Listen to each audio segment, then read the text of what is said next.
Hey there, Shinky here, making AI simple, useful, and powerful for you.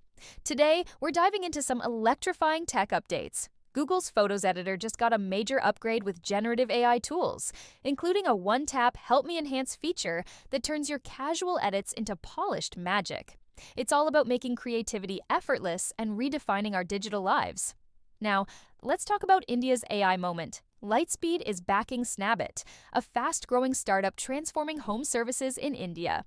With urbanization and digital penetration on the rise, Snabbit's app-first model offers verified pros and real-time bookings, tapping into a $20 billion market.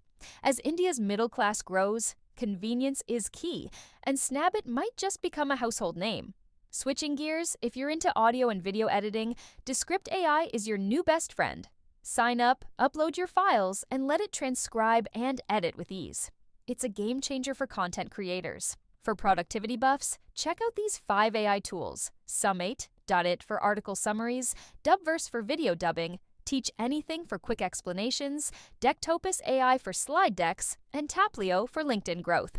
In other news, Android 16 beta is here with AI features, Apple's rebranding its OS names, and consultancies are using Shadow AI for a competitive edge.